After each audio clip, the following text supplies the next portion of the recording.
Malaquias 3, 6 a 12. Você vai achando e fica sentado mesmo, que a gente vai fazer a leitura desse texto.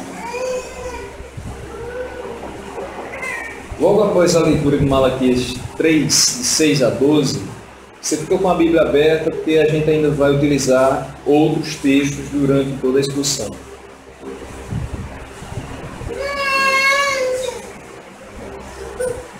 Nós hoje vamos meditar a respeito de uma pergunta que ela é facilmente respondida, mas que infelizmente algumas pessoas têm tido dificuldade em entender essa fácil resposta. Por que contribuir para o reino? Seria essa a nossa pergunta de hoje.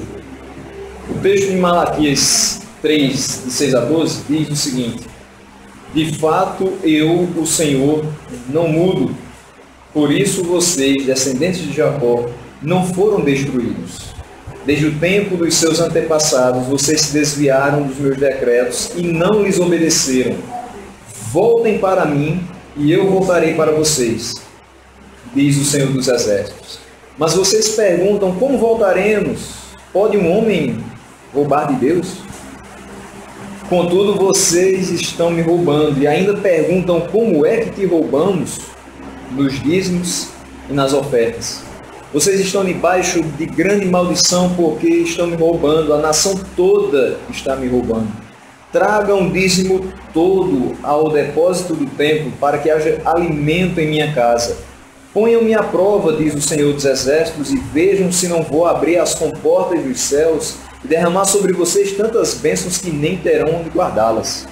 Impedirei que pragas devorem suas colheitas e as videiras nos campos não perderão o seu fruto, diz o Senhor dos Exércitos. Então todas as nações os chamarão felizes, porque a terra de vocês será maravilhosa, diz o Senhor dos Exércitos. Glória a Deus. Quando você escuta esse texto sendo lido, talvez você diga assim: lá vem de novo aquela velha cantilena acerca de dízimos e ofertas. A gente já escutou sobre isso. Eu sei, o pastor sabe com certeza, todos nós já sabemos a respeito de dízimos e ofertas. Porém, eu aprendi uma coisa durante essa minha pequena trajetória, de que pregação que não converge para Cristo não é pregação. Se você abre a Bíblia num púlpito e não fala de Cristo, então você não fez nada. Você desperdiçou o tempo que Deus deu a você e desperdiçou o tempo das pessoas que ouviram você. Por isso eu vou falar assim de dízimos e ofertas, mas eu vou falar de Cristo. Então você vai perceber que quando nós falamos de dízimos e ofertas, falamos da pessoa dele. Ele tem tudo a ver com isso. Mas tem crescido nos últimos dias algumas pessoas que se colocam como muito inteligentes, muito sábios, talvez até inventores das novas rodas. Pessoas que dizem que encontraram erros na Bíblia. Pessoas que acham que traduções diferentes fizeram com que a Bíblia perdesse seu sentido. Pessoas que acham que existem contradições nos discursos de Jesus. Invariavelmente essas pessoas culpam a tradução por conta disso. A minha é NVI. A sua deve ser corrigida ou atualizada, talvez linguagem de hoje, talvez a Bíblia viva, talvez alguma outra tradução, isso não interessa. A palavra de Deus é palavra de Deus. Uma tradução não faz ela perder o seu sentido, porque Deus é soberano e não permitiria que a sua palavra, que foi dita desde a eternidade, se perdesse ou enfraquecesse. Então a sua Bíblia pode ser da mais diversa possível. Ela pode ter a capa preta como a minha, ou a capa rosa como a da minha esposa. O que está nela contido é a palavra de Deus. E ela não somente contém a palavra de Deus, ela é a palavra de Deus. Não interessa o que as pessoas digam hoje, a Bíblia fechada é a palavra de Deus, aberta é a palavra de Deus. A gente escuta muito hoje, a Bíblia fechada é um livro. Mas aberta é a boca de Deus falando. Não, ela fechada é a boca de Deus falando também. Aleluia. Porque está aqui, basta que você abra e escute a voz dele falando. Aleluia. Essas pessoas, muitas infelizmente das nossas igrejas, elas chegam, e eu tenho um pouco de dificuldade até às vezes de chamá-las de irmãos, porque se é um irmão meu, então ele crê em Cristo independente de qualquer teoria. Mas essas pessoas, elas chegam a falar absurdos como negar a trindade, que é uma doutrina fundamental da fé cristã. E eu aceito que você pode não entender a complexidade da trindade, mas eu nunca posso conceber que você negue a existência dela. Pai, Filho e Espírito Santo são um. Não são três pessoas, mas são três manifestações do mesmo ser glorioso. Para minha cabeça isso pode parecer um pouco difícil, mas eu preciso crer. Eu preciso ter fé. E a fé foi exposta aqui. Hoje eu não precisaria falar mais a respeito desta fé, que é algo extremamente racional. São alguns desses irmãos, digamos assim, que eles têm lançado algumas dúvidas, algumas suspeições a respeito de alguns ensinos básicos do cristianismo. Um deles é a respeito do dízimo e a respeito também das ofertas alçadas. Existem pessoas que dizem que dízimo é coisa de Antigo Testamento. Você tem que dizimar. Por que, irmão? Isso é coisa da época da lei. Hoje a gente está na graça, então dízimo não tem mais importância. Outras pessoas já dizem, Jesus aboliu isso. Quando ele veio, então, todas essas questões cerimoniais foram rejeitadas. Só que a gente precisa perceber que o dízimo não é uma questão apenas cerimonial, é uma questão prática. Jesus Cristo não revogou nada da sua palavra. Nada, absolutamente nada. Então nós veremos que há alguns interesses diversos por trás desses discursos, mas também nós vamos ver que há muitos mais motivos para a gente continuar sendo obediente à palavra de Deus, fazendo aquilo que Ele manda, não só no Antigo, mas no Novo. Porque a palavra de Deus, ela tem essa divisão didática. Mas a palavra de Deus não se limita a Antigo e Novo Testamento. A palavra de Deus é toda. É escritura sagrada. E aí, primeira coisa que eu gostaria de trabalhar é o que é apresentado contra o dízimo. Algumas pessoas afirmam que a prática do dízimo não é vista no Novo Testamento. E aí você pode até, às vezes, estar conversando com uma pessoa e dizer assim, eu dizimo porque Malaquias 3 fala sobre o dízimo, trazer todos os dízimos da casa do tesouro, diz o versículo 9. Então eu preciso dizimar porque a palavra de Deus fala isso. Aí alguém muito esperto vai dizer, mas no Novo Testamento não aparece. Me prove.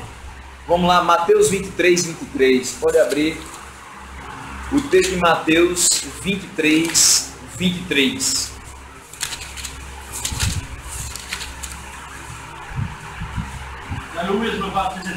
Jesus não trouxe nova regra para o dízimo, mas também não o revogou. Mateus 23, 23 diz o seguinte: ai de vocês, mestres da lei e fariseus, hipócritas, vocês dão o dízimo da hortelã, do endro e do cominho, mas têm negligenciado os preceitos mais importantes da lei, a justiça, a misericórdia e a fidelidade. Vem o ponto mais importante desse versículo. Vocês devem praticar estas coisas sem omitir aquelas.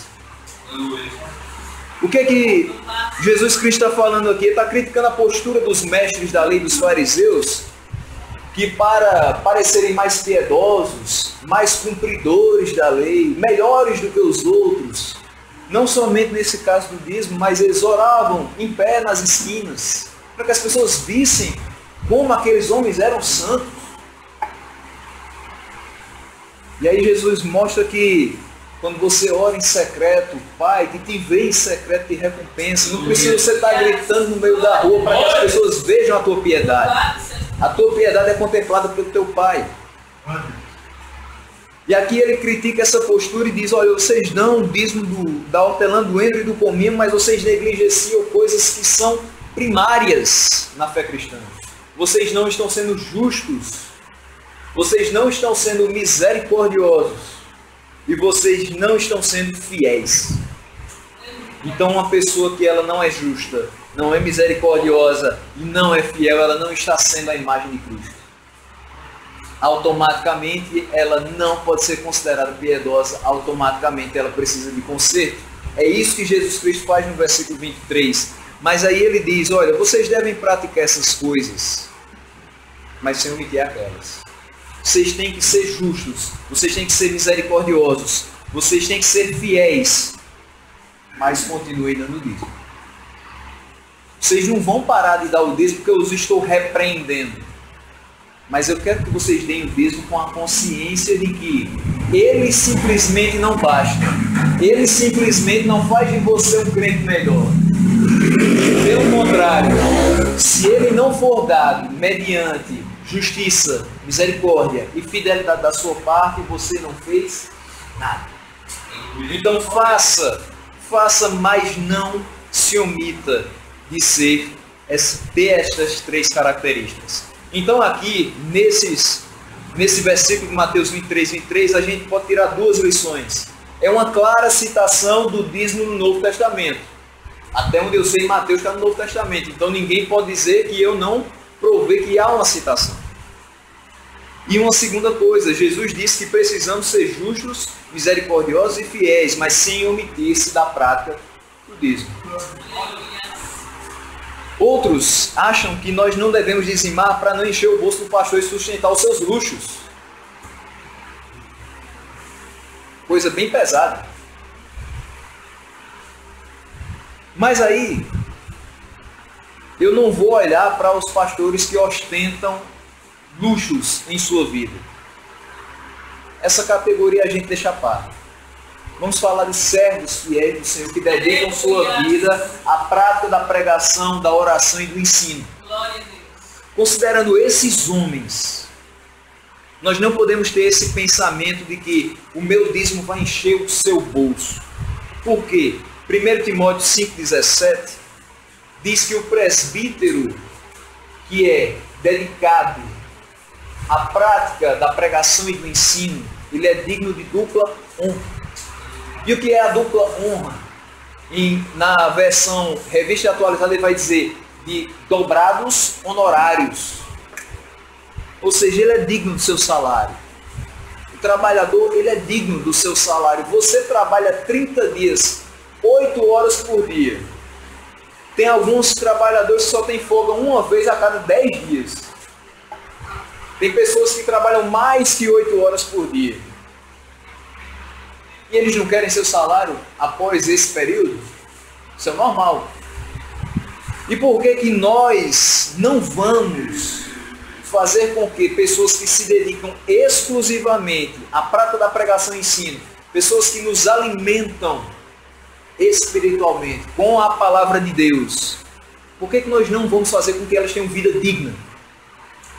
Não estamos falando de luxos, de altos salários, estamos falando de sustentar famílias. Eu tenho o maior prazer de chegar em casa e ver a geladeira lotada de alimentos. Eu estou muito feliz quando eu chego do mercado e eu consigo colocar algumas coisas no balcão lá de casa. E eu tenho certeza que o pastor não é diferente, o missionário não é diferente, o presbítero não é diferente, o diácono não é diferente. Temos famílias, todos aqui, quase todos, somos casados, temos filhos, temos responsabilidades. E isso não se dá de outra forma na igreja, a não ser pelos dízimos e ofertas. De onde tiraremos o sustento de pastores, o envio de missionários, se a gente não tiver o levantamento de dízimos e ofertas?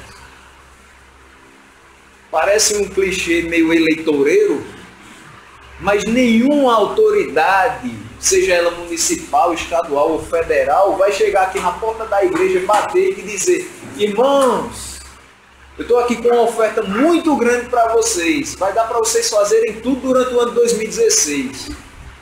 Eu tenho certeza que durante todo esse tempo que vocês estão aqui, isso nunca aconteceu e não vai acontecer. E se vier a acontecer, rejeite. Porque tudo que Deus quer que entre nesta casa, assim tem chegado. Nada mais, nada menos.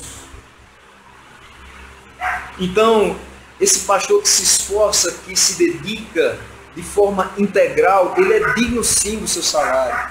Não é justo que ele se sustente desonrosamente. Por último, alguns dizem que Deus não precisa do nosso dinheiro e ainda justificam com o fato de ele ser o dono do ouro e da prata. Meu irmão, para que dar oferta? Para que dar dízimo? Deus é o dono do ouro e da prata. Ele faz do jeito que quer, na hora que quer. Eu sei que Ele faz do jeito que quer e na hora que quer, mas Ele usa você e seu bolso também. A obra dele se move através da minha generosidade, da sua generosidade, do seu coração aberto, do seu entendimento aberto.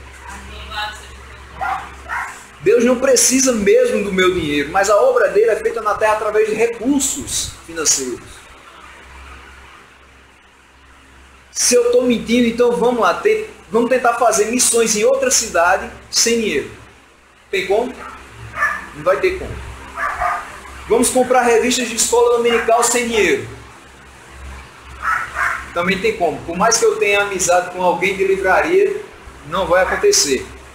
Vamos tentar pedir uma casa emprestada para transformar a igreja sem que você tenha gasto nenhum. Será que a gente consegue isso? Sem pagar água, sem pagar luz, pessoa dando tudo de graça durante, sei lá, 10, 15 anos. Teria como a gente se reunir? Não teria. Tente reunir os irmãos sem que eles tenham dinheiro para o transporte. Só isso, uma coisa bem simples. Tenta reunir todo mundo que está aqui sem dinheiro para transporte. Estaríamos aqui? Não. E aí você pode dizer, mas a minha moto está na reserva, o meu carro também.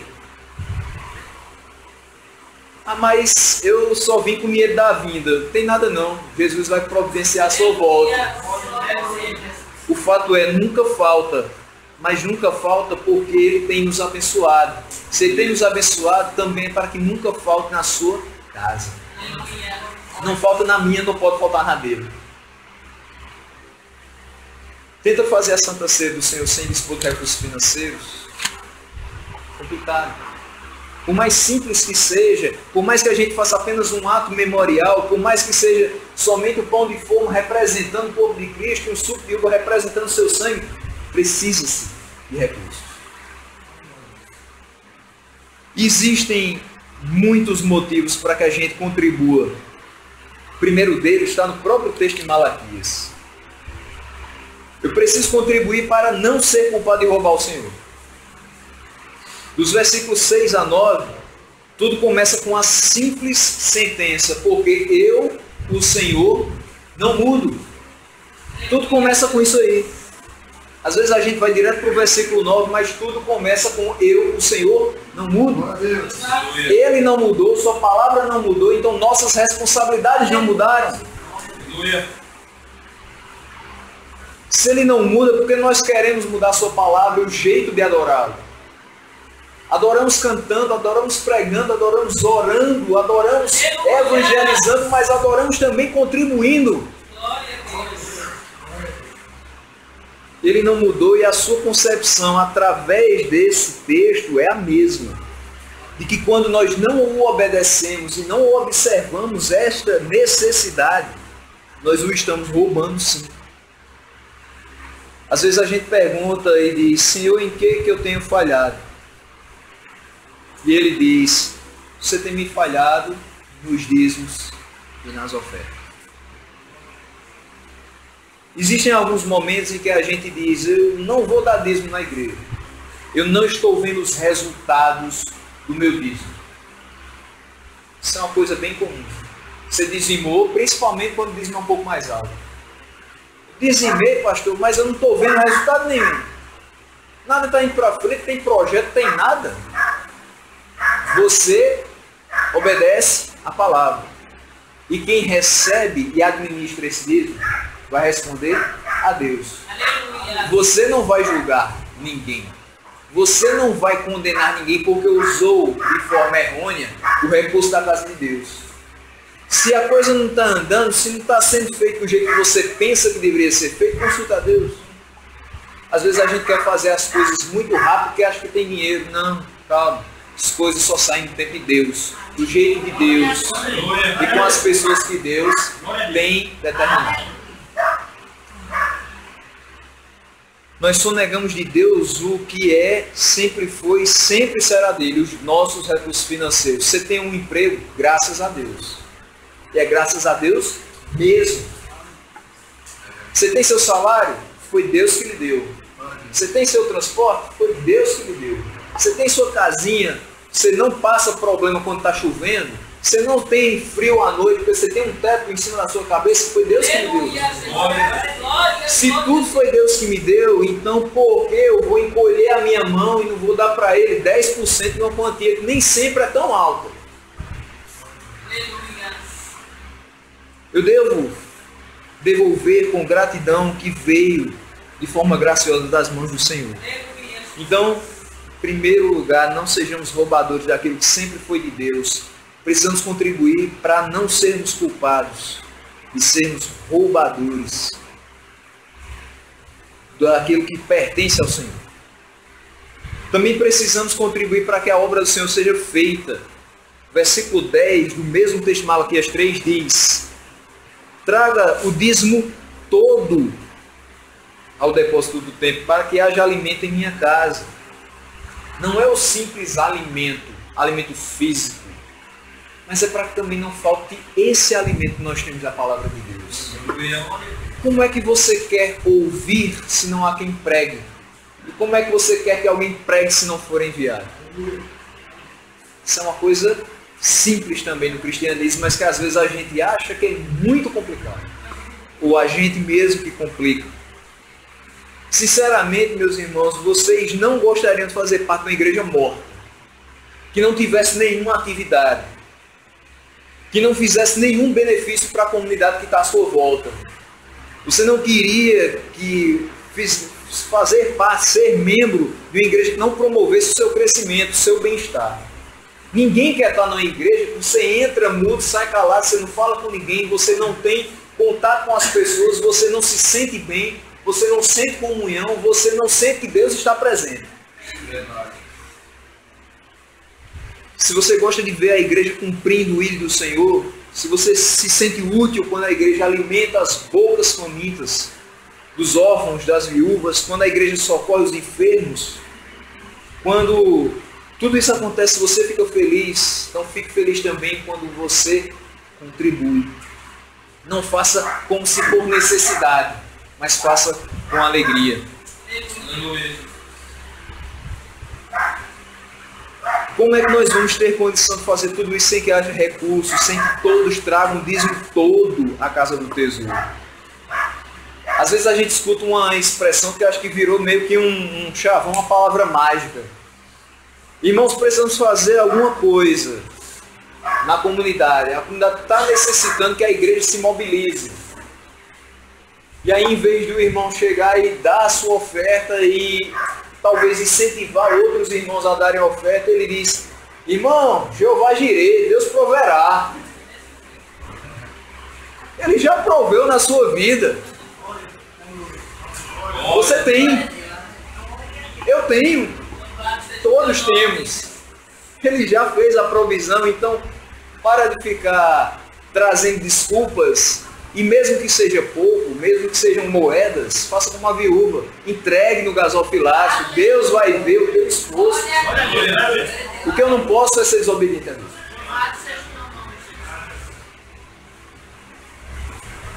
A nossa prudência e a nossa obediência são recompensadas com bênçãos celestiais. E o texto diz que nós seremos chamados felizes. Eu preciso contribuir também porque eu sou grato pela provisão de Deus. Mateus, vamos lá para o texto de Mateus, capítulo 6. Mostra como Deus cuida de nós.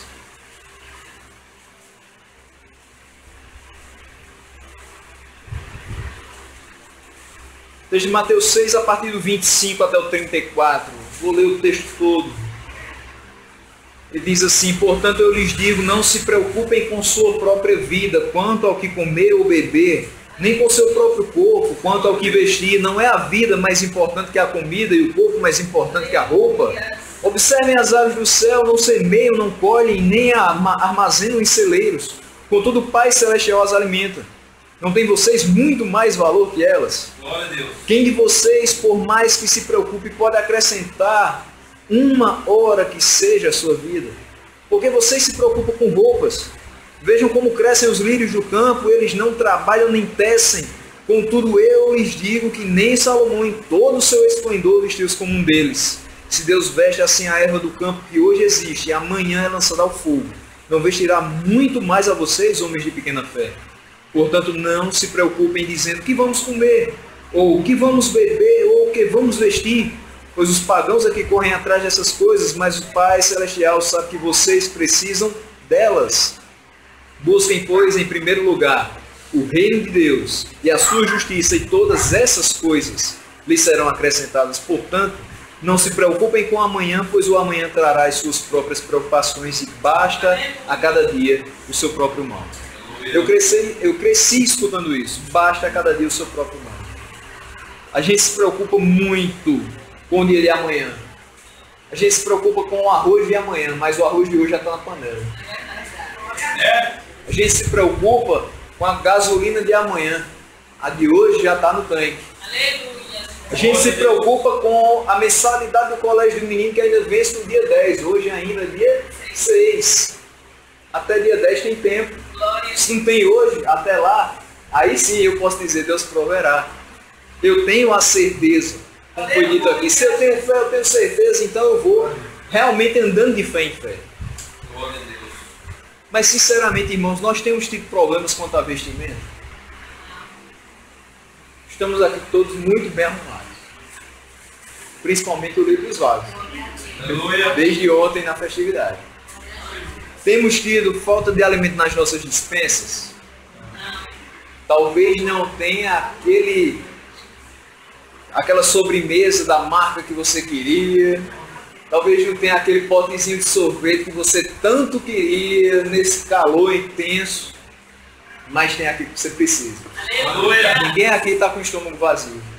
Graças à provisão de Deus. Aleluia. É óbvio que dificuldades todo mundo tem. Isso é coisa mais normal. Dívidas a gente tem porque é imprudente. Que a gente ganha 1.000 e gasta 1.200. No outro mês a gente paga 1.200, já fez 2.000 de conta. E assim vai se acumulando. Mas se a gente ganhar e gastar até aquele ponto, não vai ter dívida. Pode não ter tudo que quer, mas não vai ter dívida. Mas de nada nós temos falta, porque o Senhor é nosso pastor, diz o Salmo 23, versículo 1. E o texto de Mateus aponta para as aves dos céus. Ele diz, não semeiam, não colhem, não armazenam nos celeiros, mas Deus as alimenta. E a nós? Muito mais Ele tem feito. Aleluia. Os lírios do campo não trabalham, não tecem, Deus os veste mais esplendorosamente que Salomão. E a nós? Aleluia. Muito mais Ele tem feito. Glória a Deus. Se não há preocupações com o que comer ou o que vestir, porque Deus nos acrescenta estas coisas, então vamos buscar o reino de Deus e a sua justiça. Aleluia. E a gente precisa contribuir como forma de gratidão pela provisão de Deus na nossa vida. Sinceramente, não vai fazer falta esses 10% do seu salário no orçamento do mês. Se você não retira do que sobra, mas quando você recebe, você já separa. Aleluia. Esse é o pensamento que nós devemos ter. Se é gratidão que jorra do meu coração para que eu faça isso, então eu não vou gastar todo o meu dinheiro e dizer, Senhor, do que sobrar eu tiro. Eu vou dizer, Senhor, o teu já está aqui. Aleluia. E com o restante eu sei que eu não vou padecer necessidade. Se a gente tiver equilíbrio, a gente não vai fazer conta se não puder pagar. Não vai buscar o crescimento material além daquilo que Deus reservou. Eu não posso ter uma Ferrari, porque Deus me reservou um carro menor. Até porque eu não ia ter condição de fazer uma manutenção do carro daquele. Ele sabe todas as coisas. Aleluia. Eu não moro numa mansão porque Deus me reservou um apartamento pequenininho, mas que é aconchegante e a gente recebe todo mundo que a gente ama. Eu posso não morar na cidade que me dá as maiores condições. Agora mesmo a gente está nessa falta d'água. Mas é a cidade que eu nasci, foi o pedaço de solo que Deus me fez brotar. Eu preciso amar esse local. Eu preciso fazer o possível para que o povo desse local aprenda a amar esse Deus como eu amo.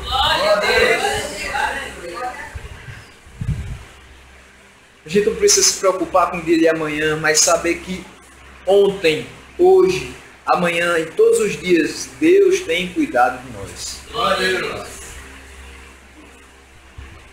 Afinal de contas, a gente leu lá em Malaquias 3,6, o Senhor não muda, não muda, não muda. A gente precisa contribuir também por gratidão pela salvação. Efésios, vamos lá para o texto de Efésios 1, de 3 a 8.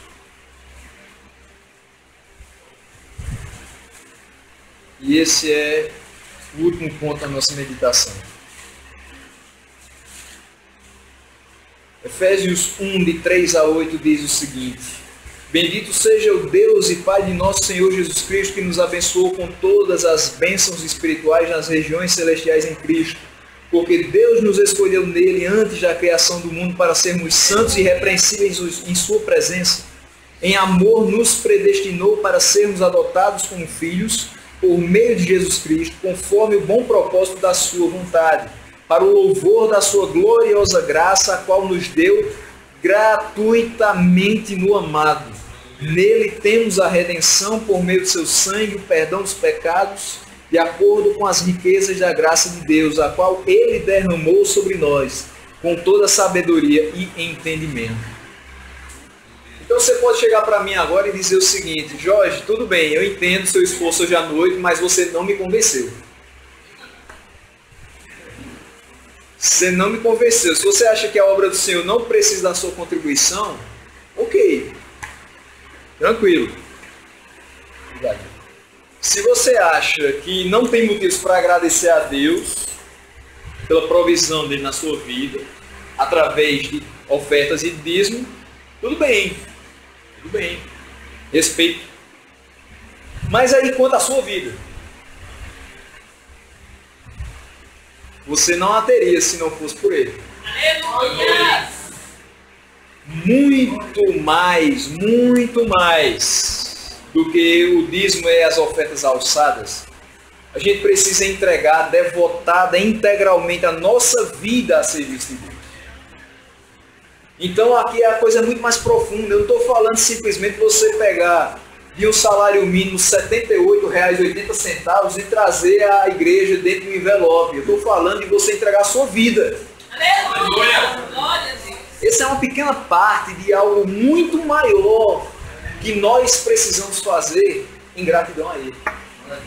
E quanto mais a gente fizer, menos tem feito. Porque o nosso máximo ainda é mínimo perto do que Ele fez por nós. Não é suficiente dar dinheiro, a gente tem que arregaçar as mangas e trabalhar mesmo. A gente tem que fazer tudo o que Ele ordenar e alegremente. Porque sem Ele a gente não teria nem vida. Ele fez tudo por nós e Ele faz tudo o que nós não temos a mínima condição de fazer. Por que a gente ora aqui quando alguém está enfermo e diz assim: Senhor, faz só o que Tu podes fazer? Porque a gente não tem condição de fazer. Porque a gente confia nisso. A gente sabe que Ele vai onde nós não podemos ir. Que Ele faz o que nós não podemos fazer. E é por isso que nós temos que ser gratos a Ele. E que essa questão de uma oferta e de um dízimo é muito pequena diante daquilo que a gente tem no nosso coração. Por isso o texto que nós acabamos de ler, ele começa falando: Bendito seja o Deus e Pai de nosso Senhor Jesus Cristo, que nos abençoou com todas as bênçãos espirituais nas regiões celestiais em Cristo. E eu quero terminar citando esses versículos da seguinte maneira. E aí você vai acompanhando comigo do versículo 3 até o versículo 8. Bendito seja o Deus e Pai que nos abençoa com toda sorte de bênçãos nas regiões celestiais em Cristo Jesus. É para isso que nós estamos aqui, para bendizer o nome do Senhor por tudo isso. Bendito seja o Deus que nos escolheu nele antes da fundação do mundo. No versículo 4. Bendito seja o Deus que nos predestinou em amor para sermos adotados como filhos por meio do sacrifício de Jesus Cristo, conforme o bom propósito da sua vontade, no versículo 5.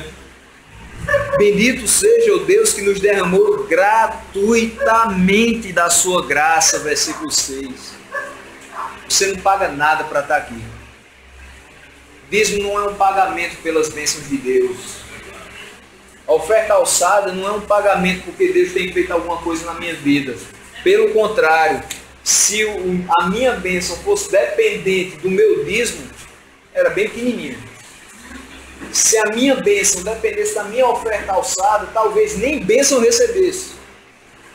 Só recebo porque é de graça. Gratuitamente Ele derrama da sua graça todos os dias. E as suas misericórdias se renovam a cada manhã. Bendito seja o Deus no qual temos a redenção e a perdão dos pecados por meio do seu sangue. Veja, o que Ele dá a nós é muito mais do que o comer, o beber, o vestir. Ele derramou seu sangue para que a gente tivesse vida. Bendito seja o Deus que é digno de receber muito mais do que 10% do salário que Ele mesmo me deu. Muito mais do que as ofertas que eu trago aos domingos. Ele é digno de receber toda honra, toda glória, todo louvor, toda exaltação, toda adoração e todo o nosso esforço em servi-lo com integridade e com santidade, sem a qual nós não iremos ver. Que Ele continue nos abençoando, enchendo nos nossos celeiros e nos dando a noção correta de que nós precisamos ser gratos e alegres de coração. Nós não podemos fazer com tristeza ou como quem tem necessidade.